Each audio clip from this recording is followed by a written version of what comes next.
ഹരേ കൃഷ്ണ. എല്ലാവർക്കും മാധവത്തിലേക്ക് സ്വാഗതം.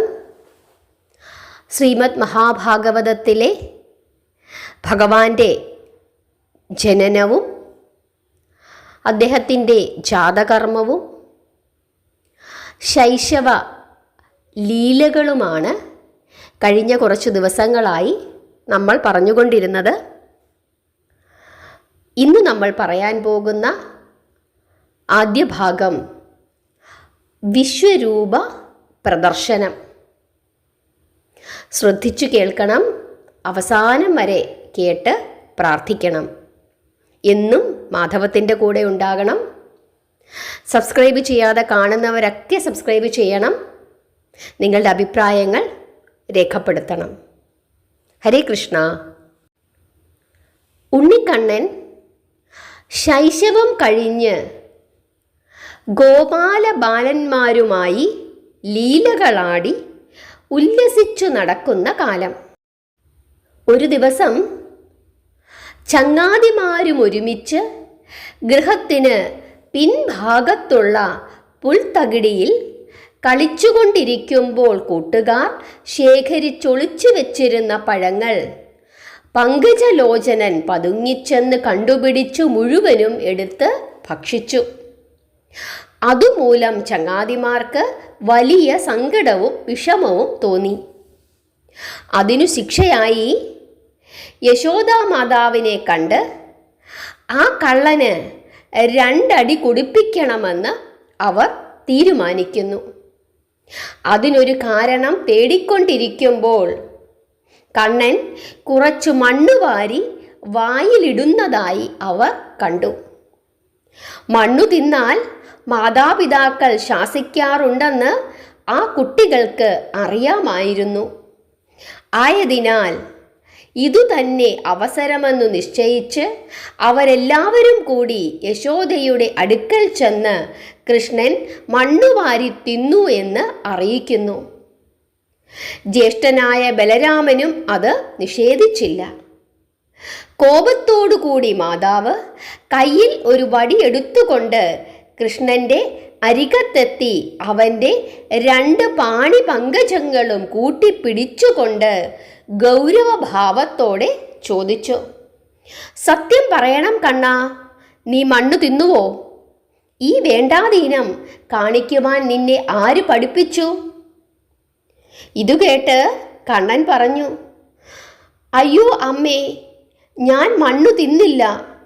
ഈ പിള്ളാര് വെറുതെ പറയുന്നതാണ്, ശുദ്ധ നുണയാണിത്. അപ്പോൾ കുട്ടികൾ എല്ലാവരും കൂടി എതിർത്തു, നുണയല്ല നുണയല്ല, കണ്ണൻ മണ്ണ് വാരി തിന്നുന്നത് ഞങ്ങൾ കണ്ണുകൊണ്ട് കണ്ടതാണ്. അപ്പോൾ കണ്ണൻ പറഞ്ഞു, ഇല്ലമ്മേ, നുണയാണ്. എന്നെ തല്ലുകൊള്ളിക്കുവാൻ വേണ്ടി ഇവര് വെറുതെ പറയുന്നതാണ്. ചുണ്ടുകളും പിളുത്തി കണ്ണുനീർ പൊഴിച്ചുകൊണ്ട് കാർവർണ്ണൻ ഇപ്രകാരം പുലമ്പി. അപ്പോൾ യശോദ പറഞ്ഞു, ശരി, എന്നാൽ നിന്റെ വായൊന്ന് പൊളിക്ക്, ഞാനൊന്ന് നോക്കട്ടെ. അതു കേട്ട് കൃഷ്ണൻ പറഞ്ഞു, വേണ്ടമ്മേ, എൻ്റെ വായിൽ പണ്ട് മുതൽക്കേ മണ്ണുണ്ട്. അത് കണ്ട അമ്മ പേടിക്കും. ആഹാ, ഞാൻ പേടിക്കുമെന്നോ? അമ്പട കേമ, തല്ലുകൊള്ളണ്ടെങ്കിൽ വായ പൊളിക്ക്. ഇങ്ങനെ പറഞ്ഞ് യശോദാമാതാവ് അടിക്കാൻ വടിയോങ്ങി. പേടിച്ചു വിറയ്ക്കുന്ന ഭാവം നടിച്ചുകൊണ്ട് അഖിലാണ്ട കോടികൾക്കാധാരനായ ആ ചിന്മയമൂർത്തി കപട ബാലകരൂപം പൂണ്ടു നിൽക്കുന്ന കൃഷ്ണൻ തൻ്റെ കുഞ്ഞുവായ പൊളിച്ചു. യശോദ മകൻ്റെ വദനത്തിലേക്ക് സാകൂതം നോക്കി. അവൾ നടുങ്ങിപ്പോയി. ഭൂലോകം, ഭുവർലോകം, സ്വർലോകം, മഹർലോകം, ജനലോകം, തപോലോകം, സത്യലോകം എന്നിങ്ങനെയുള്ള 7 ഉപരിലോകങ്ങളും അതലം, വിതലം, സുതലം, രസാതലം, തലാതലം, മഹാതലം, പാതാളം എന്നിങ്ങനെയുള്ള 7 അധോലോകങ്ങളും സപ്തസാഗരങ്ങളും മേരു തുടങ്ങിയ സപ്തപർവ്വതങ്ങളും മഹാനദികളും ദീപസമൂഹങ്ങളും ചക്രവാളാദ്രിയും ആദിത്യചന്ദ്രന്മാരും മറ്റു ഗ്രഹങ്ങളും അനന്തകോടി ജ്യോതിർഗണങ്ങളും ഇന്ദ്രാദി ദേവഗണങ്ങളും നാരദാദി ബ്രഹ്മർഷികളും പ്രഹ്ലാദൻ, അംബരീക്ഷൻ, ധ്രുവൻ തുടങ്ങിയ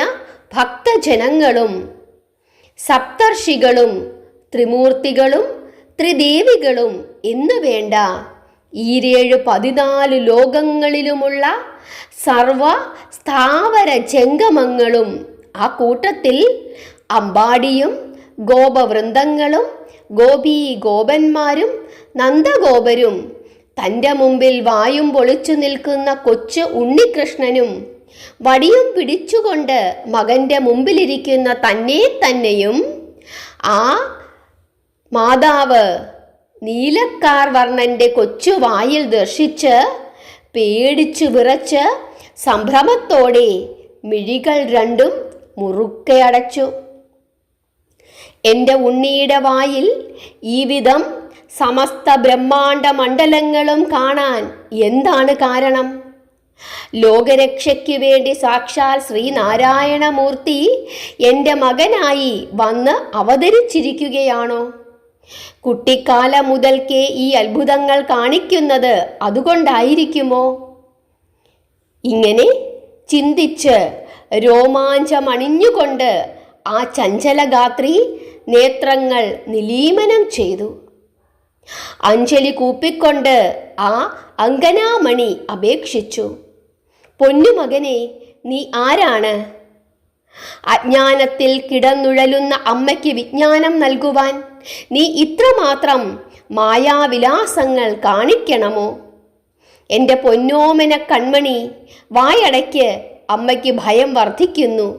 അമ്മ കൈ നിറച്ച് വെണ്ണ തരാം, വയറു നിറച്ച് പാലു തരാം, വായടയ്ക്കു മകനെ. മാതാവിൻ്റെ വാക്കുകൾ കേട്ട് മായാമാധവന്റെ മുഖത്ത് ഒരു മന്ദഹാസമുദിച്ചു. യശോദ ചിമ്മിച്ചിമ്മി മിഴികൾ തുറന്നു നോക്കി. അപ്പോഴും ഉണ്ണി വായും തുറന്നു നിൽക്കുകയാണ്. താൻ കണ്ട അത്ഭുത കാഴ്ചകളൊന്നും അതിലില്ല. കണ്ണൻ ചെഞ്ചുണ്ടുകൾ കൂട്ടി അമ്മയെ ഒന്ന് കടാക്ഷിച്ചു. താൻ ദർശിച്ച സർവവും ഒരു സ്വപ്നമായി യശോദയ്ക്ക് തോന്നി. നിദ്രയിലുണ്ടായ ഒരു പാഴ്ക്കിനാവ്. മായയുടെ വൈഭവത്താൽ ഉറക്കത്തിൽ നിന്നും ഉണർന്നവൾ എന്നതുപോലെ സ്വപ്ന സദൃശ്യം സർവവും അവൾ മറന്നുപോയി. ഒന്നും കണ്ടതായിട്ട് യശോദയ്ക്ക് ഓർമ്മിക്കുവാൻ കഴിഞ്ഞില്ല. പൂഞ്ചൊടികൾ പിളുത്തി നിൽക്കുന്ന മകനെ മകനായിട്ടു തന്നെ ആ മാതാവ് കണ്ടു. അമ്മ മകനെ മാറോട് ചേർത്ത് പുണർന്നു. ശിരസിൽ പലവുരു ചുംബിച്ചു. മടിയിലിരുത്തി താലോലിച്ചു. കൃഷ്ണനെ തല്ലുന്നത് കാണുവാൻ കാത്തുനിന്ന ചങ്ങാതികൾ യശോദയുടെ വാത്സല്യ പ്രകടനങ്ങൾ കണ്ട് നാണിച്ച് പോയിക്കളഞ്ഞു. ബലരാമനും അവരോടൊപ്പം സ്ഥലം വിട്ടു. പുത്രന്റെ മൃദുലഗാത്രം തടവിക്കൊണ്ട് രോഹിണി ചോദിച്ചു, എന്താ മകനെ, അനുജനെ തല്ലുകൊള്ളിക്കുവാൻ നീയും ആ കുട്ടികളുടെ കൂടെ കൂട്ടുകൂടിയോ? സംഘർഷണന്റെ വദനത്തിൽ ഒരു കളങ്കമറ്റ പുഞ്ചിരി ഉല്ലസിച്ചു. എല്ലാം അറിയാവുന്ന ആ ബാലൻ ഒന്നും അറിയാത്തവന്റെ ഭാവം അഭിനയിച്ചു എന്നു മാത്രം. വിശ്വൈകനാഥന്റെ വിശ്വമോഹനമായ ലീലാവിലാസങ്ങൾ കണ്ട് നയന സാഫല്യമടയുവാൻ ഒരിക്കൽ വിരിഞ്ച തനയനായ നാരദ മഹർഷി അമ്പാടിയിലെ അമ്പരവീതിയിൽ സഞ്ചരിക്കുകയായിരുന്നു. അപ്പോൾ അദ്ദേഹം വിചാരിച്ചു, വിശ്വംഭരനായ വിഷ്ണു ഭഗവാനെ, ലോകരക്ഷക, കാരാഗ്രഹത്തിൽ വെച്ച് നിന്തിരുവടിയെ പ്രസവിച്ച ആ നിമിഷം തന്നെ മാതാപിതാക്കളായ ദേവകി വസുദേവന്മാർക്ക് നിന്തിരുവടി വിശ്വരൂപ ദർശനം നൽകി. വിരാട് പുരുഷനായ നിൻ തിരുവടിയുടെ നിത്യാനന്ദ സുന്ദരവും നിരുപമവുമായ ദിവ്യാകൃതിയാണ് അവരെ കാണിച്ചത്. ഇവിടെ ഈ യശോദയുടെ കൺമുമ്പിൽ അങ്ങ് കാണിച്ചത് വിരാട് പുരുഷന്റെ വിസ്മയ വിമോഹനമായ മായാ വിശ്വരൂപമാണ്. 14 ലോകങ്ങളും നിന്തിരുവടി തൻ്റെ കൊച്ചുവായിൽ ഒന്നല്ല 2 തവണ യശോദയ്ക്ക് കാണിച്ചു കൊടുത്തു. പെറ്റമ്മയേക്കാൾ വളർത്തമ്മയാണല്ലോ ഇന്ന് ഭാഗ്യവതിയായി തീർന്നിരിക്കുന്നത്. അങ്ങയുടെ മായാവിലാസത്തിൻ്റെ ആഴവും പൊരുളും ത്രിമൂർത്തികൾക്കു പോലും അജ്ഞാനമായിരിക്കുന്നു. നിന്തിരുവടിയുടെ അടിമലർ സ്പർശനത്താൽ അമ്പാടി ഇന്നൊരു ലോകവൈകുണ്ഠമാണ്.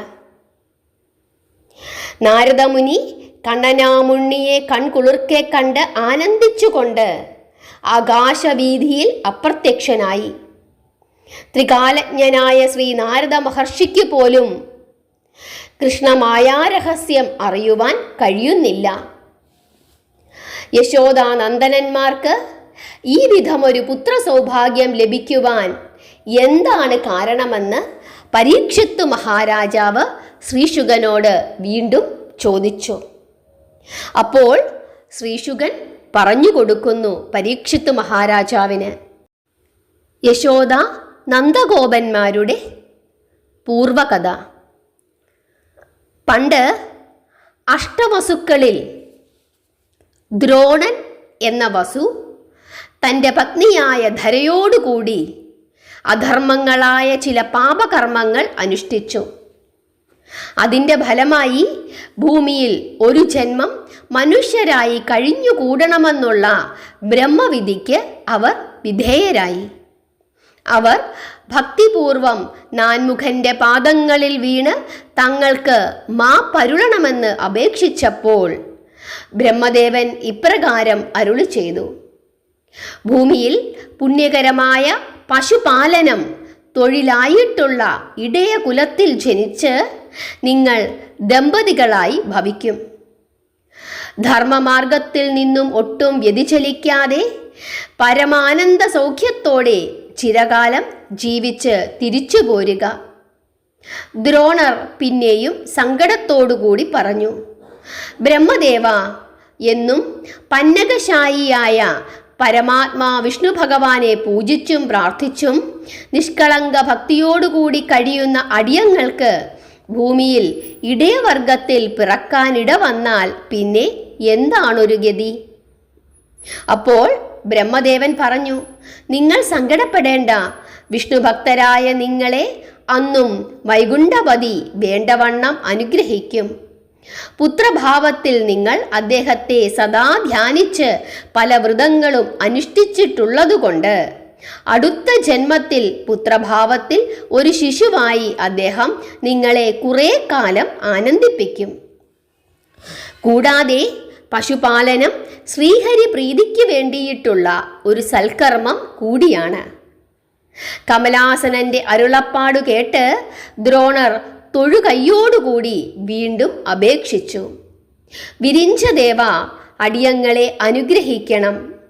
അടിയങ്ങൾ ഗോപാലവർഗത്തിൽ ജനിച്ച് വർഗ തൊഴിലനുസരിച്ചു ജീവിക്കുന്ന കാലത്ത് കുറേ കാലമെങ്കിലും സച്ചിദാനന്ദ സ്വരൂപനായ ഭഗവാൻ ശ്രീഹരി ഒരു ചെറു പൈതലായി അടിയങ്ങളുടെ മുമ്പിൽ വിളയാടി കളിച്ചു കാണുവാൻ ഇടവരുമെങ്കിൽ മനുഷ്യനായി ഒരു ജന്മമല്ല, എത്ര ജന്മം വേണമെങ്കിലും ജനിക്കാൻ അടിയങ്ങൾക്ക് സന്തോഷം മാത്രമേ ഉള്ളൂ. ബ്രഹ്മദേവൻ അവർക്ക് വേണ്ട അനുഗ്രഹങ്ങളും നൽകി അന്തർധാനം ചെയ്തു. കാലാന്തരത്തിൽ ആ ദമ്പതികൾ നന്ദഗോപനും യശോദയുമായി ജനിച്ചു. വസുദേവാത്മജനായ കൃഷ്ണൻ ചെറു പൈതലായി അവരുടെ പുത്രഭാവത്തിൽ അവിടെ ലീലകളാടി വളരുവാൻ കാരണം അതുതന്നെയാണ്. ഈ കഥ ശ്രീശുകൻ പരീക്ഷിത്ത് മഹാരാജാവിന് പറഞ്ഞുകൊടുക്കുന്നു. വീണ്ടും ഭഗവാന്റെ ലീലകൾ ശ്രീശുകൻ പരീക്ഷിത്ത് മഹാരാജാവിന് പറഞ്ഞുകൊടുക്കുകയാണ്.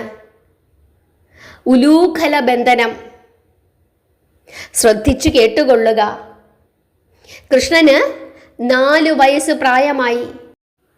ഒരു ദിവസം തൻ്റെ ദാസികളെയെല്ലാം ഓരോ ജോലിക്കായി ഏർപ്പെടുത്തിയതിനു ശേഷം യശോദ തന്നെത്താനിരുന്ന് തൈര് കലക്കാൻ ആരംഭിച്ചു.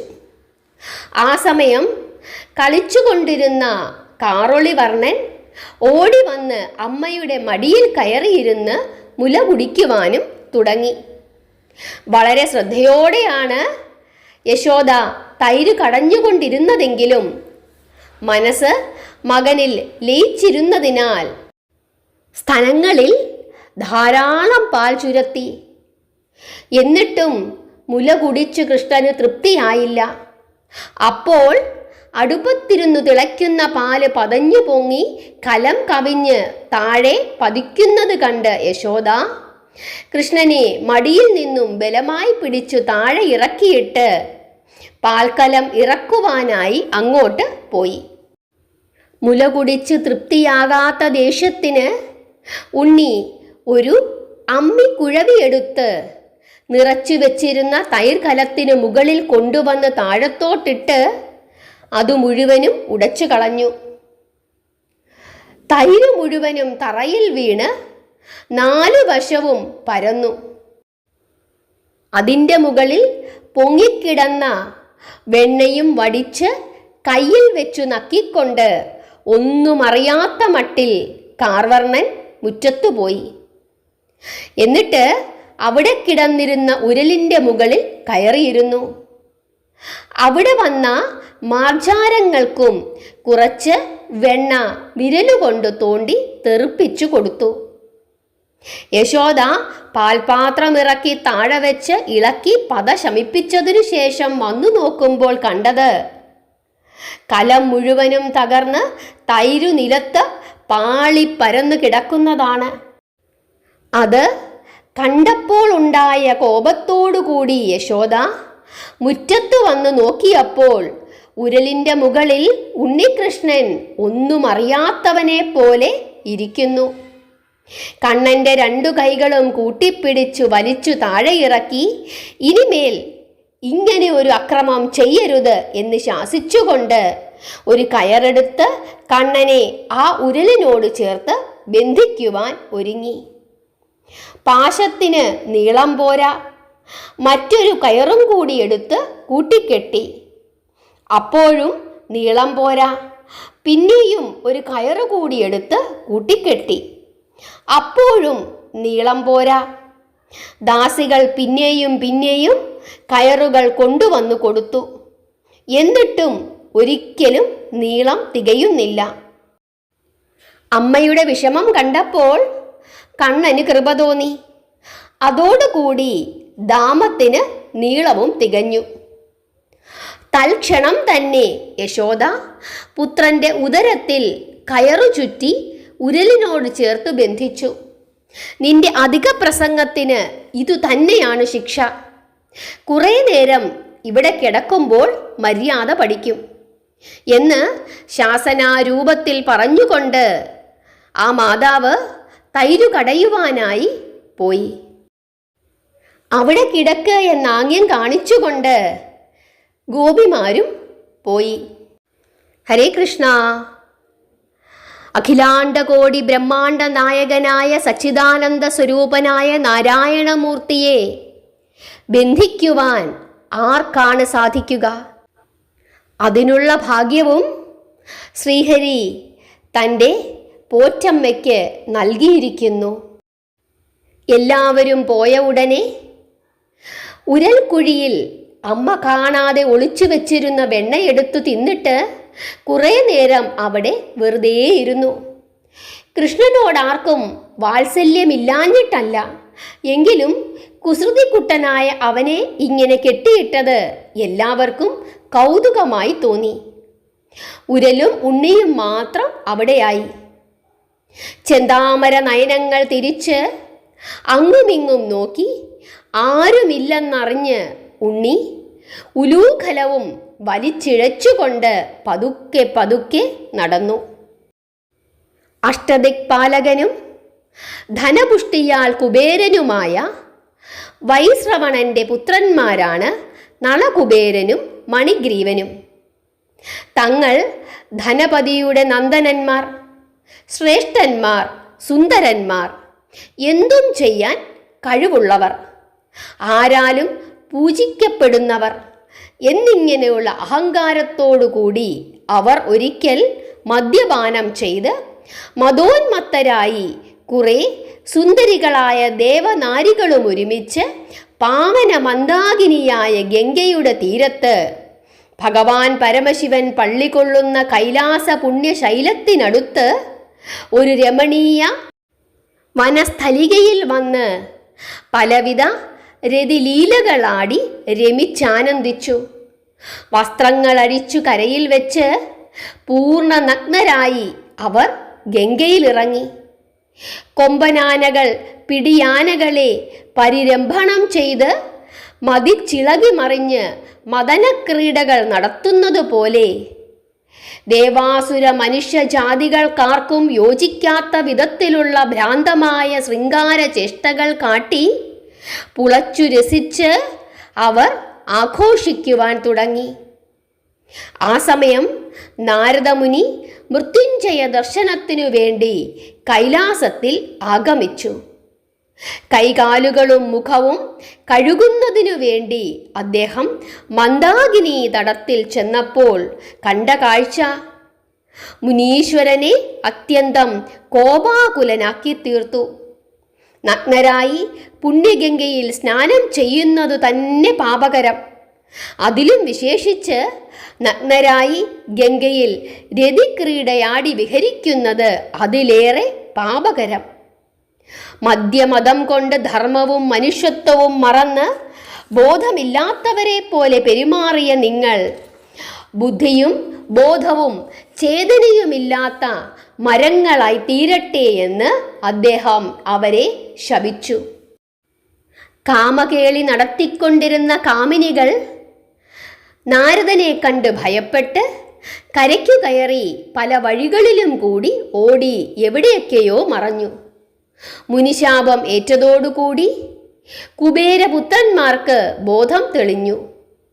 അവർ കരയ്ക്കു കയറി വസ്ത്രമെടുത്തുടുത്ത് അഞ്ജലിബദ്ധരായി നാരദരുടെ മുമ്പിൽ വന്ന് നമസ്കരിച്ച് ശാപമോക്ഷത്തിന് അപേക്ഷിച്ചു.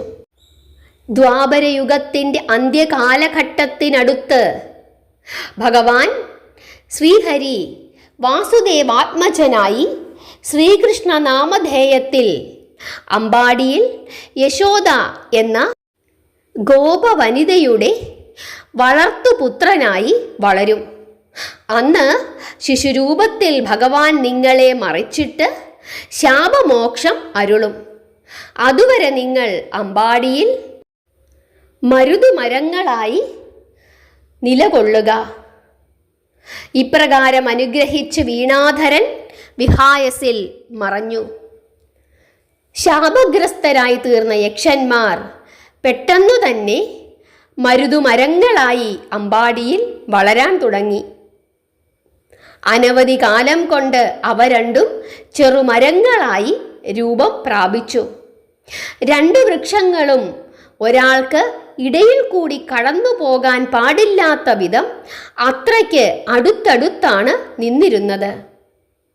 നന്ദഗോപാദികൾ അവിടെ താമസിക്കാൻ വരുന്നതിന് വളരെ വളരെ വർഷങ്ങൾക്ക് മുമ്പ് ഈ മാമരങ്ങൾ അവിടെ ഉണ്ടായിരുന്നു. ഉരലും വലിച്ചുകൊണ്ട് പതുക്കെ പതുക്കെ നടക്കുന്ന സർവജ്ഞനായ ഉണ്ണിക്കണ്ണൻ ആ മരങ്ങളുടെ ശാപരഹസ്യം മനസ്സിലാക്കി.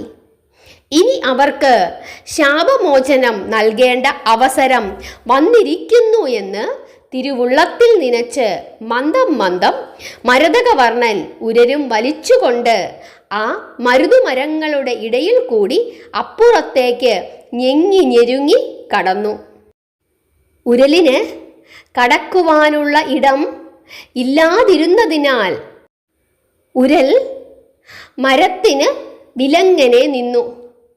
കൃഷ്ണൻ പക്ഷേ അത് വകവച്ചില്ല. ഉദരത്തിൽ ബന്ധിച്ചിരുന്ന ദാമം പൊട്ടാത്ത വിധം മുമ്പോട്ട് അതിശക്തിയോടെ വലിച്ചു. ഉലൂഖലം തടഞ്ഞുണ്ടായ ഊർജത്താൽ ആ അർജുന മരങ്ങൾ രണ്ടും വേരുകൾ മറിഞ്ഞ് അത്യുഗ്ര ശബ്ദത്തോടെ ഇരുഭാഗങ്ങളിലേക്കും മറിഞ്ഞ് നിലം പതിച്ചു. തൽക്ഷണം ആ തരുക്കളുടെ മൂട്ടിൽ നിന്നും വൈശ്രവണപുത്രന്മാരായ നളകുബേര മണിഗ്രീവന്മാർ പ്രത്യക്ഷപ്പെട്ട് ബാലഗോപാല വേഷധാരിയായ കൃഷ്ണന്റെ തിരുമുമ്പിൽ തൊഴുതു നിന്നു. സാഷ്ടാംഗം നമസ്കരിച്ച് പലവട്ടം പ്രദക്ഷിണങ്ങളും ചെയ്ത് ആ ശ്യാമള കോമളനെ വാഴ്ത്തി സ്തുതിച്ചു. ലോകൈകനാഥനായ വിഷ്ണു ഭഗവാന്റെ ദിവ്യസ്വരൂപം ആ കൊച്ചു ഉണ്ണിക്കിടാവിൽ പരിസ്ഫുരിക്കുന്നതായി നളകുബേരന്മാർ ദർശിച്ചു. ശാപം മൂലം തരുക്കളായി നിന്നിരുന്ന അടിയങ്ങൾക്ക് ശാപമോക്ഷമരുളി അനുഗ്രഹിച്ച നിന്തിരുവടി അടിയങ്ങളെ എന്നും കാക്കണേ എന്നു പ്രാർത്ഥിച്ചുകൊണ്ട് പിന്നെയും പിന്നെയും അവർ ദണ്ഡ നമസ്കാരം ചെയ്തു. നളകുബേര മണിഗ്രീവന്മാരെ ഒരു ചെറുപുഞ്ചിരിയാൽ അനുഗ്രഹിച്ചയച്ചതിനു ശേഷം കണ്ണൻ ഒന്നുമറിയാത്ത ഭാവത്തിൽ ഉലൂഖലബന്ധിതനായി അവിടെ പകച്ചു നിൽക്കുകയാണ്. ഈ സംഭവങ്ങളെല്ലാം കഴിഞ്ഞതിനു ശേഷമാണ് നന്ദഗോപരും യശോദയും വ്രജവാസികളും മരങ്ങൾ മറിഞ്ഞു വീണ ശബ്ദം കേട്ടത്. പരിഭ്രാന്തരായി അവർ അവിടെ ഓടിയെത്തി. അമ്പരചുംബികളായ ആ ഭീമാകാര മരുതുമരങ്ങൾ രണ്ടും ഞെരിഞ്ഞൊടിഞ്ഞു മറിഞ്ഞു കിടക്കുന്നതും കണ്ണൻ വിഷണ്ണനായി കണ്ണുനീരൊലിപ്പിച്ചുകൊണ്ട് അടുത്തു നിൽക്കുന്നതും കണ്ട് അന്ധാളിച്ച് അയ്യോ എന്നുച്ചത്തിൽ അവർ കരഞ്ഞുപോയി. ഇങ്ങനെ വരാൻ കാരണം എന്താണ് എന്നവർ ആലോചിച്ചു. വല്ല അസുരന്മാരും ചെയ്ത വിനകളായിരിക്കുമോ? കാറ്റുകൊണ്ട് മറിഞ്ഞതായിരിക്കുമോ? ഇങ്ങനെ പല പല സംശയങ്ങളും അവർ പരസ്പരം പ്രകടിപ്പിച്ചപ്പോൾ അടുത്തു നിന്നിരുന്ന കുട്ടികൾ ഇങ്ങനെ പറഞ്ഞു, അങ്ങനെയൊന്നുമല്ല. കൃഷ്ണൻ ഉരലും വലിച്ചുകൊണ്ട് ആ മരങ്ങളുടെ ഇടയിൽ കൂടി നടന്നു. ഉരല് മരങ്ങളിൽ തട്ടിത്തടഞ്ഞു. അപ്പോൾ കൃഷ്ണൻ അപ്പുറത്തും ഉരല് ഇപ്പുറത്തുമായി. കൃഷ്ണൻ ബലമായി വലിച്ചു. ഞങ്ങൾ കണ്ടതാണ്. ആ സമയം ആ കൂറ്റൻ മരങ്ങൾ രണ്ടും ചടപടാ മറിഞ്ഞ് താഴെ വീണു. അപ്പോൾ ആ മരങ്ങളുടെ ചുവട്ടിൽ നിന്നും സുന്ദരന്മാരായ രണ്ടു ദിവ്യന്മാർ വന്ന് കൃഷ്ണനെ വലത്തുവെച്ചു തൊഴുതുകൊണ്ട് എന്തൊക്കെയോ പറഞ്ഞു. കൃഷ്ണൻ അവരെ യാത്രയാക്കി പറഞ്ഞയച്ചു. ഇതൊക്കെയാണ് ഇവിടെ നടന്ന കഥകൾ. കേവലം 4 വയസ്സു മാത്രം പ്രായമുള്ള കൃഷ്ണനെക്കുറിച്ച് ബാലന്മാർ പറഞ്ഞ കഥ ആർക്കും വിശ്വസിക്കാൻ തോന്നിയില്ല. 4 വയസ്സു മാത്രം പ്രായമുള്ള ഒരു കുട്ടി ആകാശം മുട്ടി നിൽക്കുന്ന വൻമരങ്ങളെ മറിച്ചിടുമോ?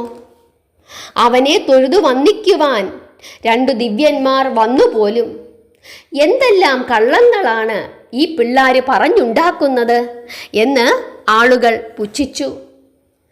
ആ സമയം കോപത്തോടുകൂടി നന്ദഗോപർ പ്രിയതമയെ ഒന്നു നോക്കി ഗൗരവഭാവത്തിൽ ശാസിച്ചു. സ്വന്തം കുഞ്ഞിനെ ഉരലിൽ കെട്ടിയിടുകയോ? ലോകത്തിലേതെങ്കിലും ഒരമ്മ ഇങ്ങനെ ചെയ്യുമോ? ആ മരത്തിൻ്റെ ഇടയിൽ കിടന്ന് കുഞ്ഞു ചത്തുപോയിരുന്നുവെങ്കിൽ നീ എന്തു ചെയ്യുമായിരുന്നു? ഇതിനു ശിക്ഷയായി ഉരലിൻ്റെ ഇണയായ ഉലക്ക കൊണ്ട് നിന്റെ നടുവിന് തന്നെ അടിക്കണം. ഈ വിധം ശകാരിച്ച് സങ്കടത്തോടുകൂടി ആ പാവം പിതാവ് ഓടിച്ചെന്ന് ഓമൽ പുത്രനെ ഉരലിൽ നിന്നും മോചിപ്പിച്ച് പൂമേനിയിൽ പറ്റിയിരുന്ന ചേറും പൊടിയും തുടച്ചു കളഞ്ഞു. കൈതലത്തിലെടുത്ത് മാറോട് ചേർത്ത് പുണർന്നു ചുംബിച്ചുകൊണ്ട് തൻ്റെ പീഠത്തിൽ വന്നിരുന്നു. പത്നിയോട് തോന്നിയിരുന്ന ഗൗരവം അപ്പോഴും മുഖത്ത് സ്ഫുരിച്ചിരുന്നു. എൻ്റെ കുഞ്ഞിന് വല്ല ആപത്തും സംഭവിച്ചിരുന്നുവെങ്കിൽ അയ്യോ അതെനിക്ക് ഓർക്കുവാൻ പോലും വയ്യ എന്നിങ്ങനെ പുലമ്പി നെഞ്ചു തടവിക്കൊണ്ട് യശോദ തനയനെ വാങ്ങുവാനായി അടുക്കൽ വന്ന് കൈകൾ നീട്ടി. വേണ്ട, നിന്റെ ലാളനയും പുന്നാരവും ഒന്നും ഇനി വേണ്ട. കുഞ്ഞിനെ കൊല്ലാൻ ഉരലിൽ കെട്ടിയിട്ടിരിക്കുന്നു. നിനക്ക് ആ കാളന്തിയിൽ കൊണ്ടുചെന്ന് കെട്ടി താഴ്ത്താമായിരുന്നല്ലോ. ഇത് കേട്ടപ്പോൾ യശോദ കരഞ്ഞുപോയി. കരഞ്ഞുകൊണ്ട് അനുനയ വാക്കുകൾ നന്ദഗോപരോട് പറഞ്ഞു. കണ്ണനെ കയ്യിൽ വാങ്ങി തല മുതൽ പാദം വരെ 100 വട്ടം ചുംബിച്ച് മടിയിലിരുത്തി പാൽ നൽകി. അനന്തരം അവൾ മകനെ രാമച്ചവെള്ളത്തിൽ കുളിപ്പിച്ച് ദേഹത്തിൽ സുഗന്ധദ്രവ്യങ്ങളും പൂശി പട്ടുകോണകവും ഉടുപ്പിച്ചു. കനകാഭരണങ്ങളും അണിയിച്ച് പാലും വെണ്ണയും ചേർത്ത അന്നവും നൽകി കിടക്കയിൽ കിടത്തി ഉറക്കി. താൻ ചെയ്തത് സാഹസമായി പോയി എന്നോർത്ത് പശ്ചാത്താപത്തോടുകൂടി മാതാവ് കുഞ്ഞിൻ്റെ കൂടെ കിടന്ന് കുറേ നേരം ആരും കാണാതെ കരഞ്ഞു. പുറത്തു വന്നപ്പോൾ ഗോകുലത്തിലെ മിക്ക സ്ത്രീ പുരുഷന്മാരും അവിടെ നിൽപ്പുണ്ട്. ഈ അത്യാഹിതം കേട്ടറിഞ്ഞ് അവർ അവിടെ വന്നതാണ്. അവരെ കണ്ടപ്പോൾ താൻ ചെയ്ത പ്രവൃത്തി സാധൂകരിക്കുവാൻ വേണ്ടി യശോദ ഇപ്രകാരം പറഞ്ഞു. ഉണ്ണി കാണിക്കുന്ന കുസൃതികളും വേണ്ടാദീനങ്ങളുമെല്ലാം കണ്ടിട്ട് ഞാനൊന്നും ശാസിക്കുന്നില്ല എന്നായിരുന്നല്ലോ നിങ്ങൾ എപ്പോഴും പറഞ്ഞുകൊണ്ടിരുന്നത്. ഇപ്പോൾ ആ പരാതി തീർക്കുവാൻ വേണ്ടി ഞാനൊന്ന് ശിക്ഷിച്ചപ്പോൾ അതും പരാതിയായി. ഇത് കേട്ടപ്പോൾ എല്ലാവരും ചിരിച്ചു. എന്തോ ആഭിചാരങ്ങളോ ക്ഷുദ്രങ്ങളോ നാട്ടിലുണ്ട്. അതാണ് അടിക്കടി ഇങ്ങനെയുള്ള ആപത്തുകൾ ഇവിടെ ഉണ്ടാകുന്നത് എന്ന് യശോദ വീണ്ടും പറഞ്ഞു. അത് കേട്ടപ്പോൾ എല്ലാവരും അത് സമ്മതിച്ചു. എല്ലാവർക്കും അങ്ങനെ ഒരു സംശയം ഉള്ളിൽ കടന്നുകൂടിയിട്ടുണ്ടായിരുന്നു. ഹരേ കൃഷ്ണ. ഇന്ന് നമ്മൾ എത്ര കഥയാണ് പറഞ്ഞത്? 3 കഥകൾ. ഭഗവാൻ വിശ്വരൂപ പ്രദർശനം തൻ്റെ അമ്മയ്ക്ക് മുമ്പിൽ നടത്തുന്നു. യശോദ നന്ദഗോപരുടെ പൂർവജന്മകഥ, ഉലൂഖല ബന്ധനം, അക്കൂട്ടത്തിൽ നളകുബേര മണിഗ്രീവ ശാപമോക്ഷം. എത്ര മനോഹരമായ കഥകളാണ് ഇതൊക്കെ. ഭാഗവതത്തിലെ ഈ ഭാഗം പറയാൻ സാധിക്കുന്നത് തന്നെ എത്രയോ ജന്മം ചെയ്ത പുണ്യത്തിൻ്റെ ഫലമായിട്ടാണ്.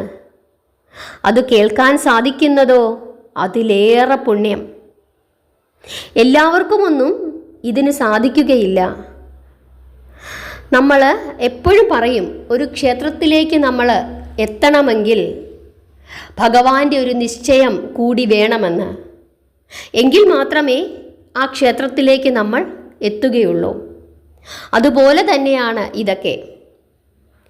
ഈ കഥകളൊക്കെ വായിക്കുവാനും അതുപോലെ തന്നെ അത് നിങ്ങളോട് പറഞ്ഞു തരുവാനും എത്രയോ കോടി മനുഷ്യരുണ്ട്. അതിലെത്ര പേരാണ് ഈ കഥകളൊക്കെ കേൾക്കുന്നത്? അപ്പോൾ ഈശ്വരൻ നിശ്ചയിച്ചിട്ടുണ്ട് എത്ര പേർക്ക് ഇത് കേൾക്കാൻ സാധിക്കണമെന്നുള്ളത്. എല്ലാം ഈശ്വര നിശ്ചയം തന്നെയാണ്. അതിനൊക്കെ ഭാഗ്യം ചെയ്യണമെങ്കിൽ അത്രത്തോളം ഈശ്വരാനുഗ്രഹം ഉണ്ടാകണം. ഈശ്വരാനുഗ്രഹമുള്ളവർക്ക് മാത്രമേ ഈശ്വരൻ്റെ നാമം ഒന്ന് പറയുവാനോ കേൾക്കുവാനോ പോലും സാധിക്കുകയുള്ളൂ. ഭഗവാന്റെ കഥകൾ പറയുന്നതും പറഞ്ഞു കൊടുക്കുന്നതും കേൾക്കുന്നതും പ്രചരിപ്പിക്കുന്നതും ഭക്തി തന്നെയാണ്. ഏകാദശി വരുന്നു.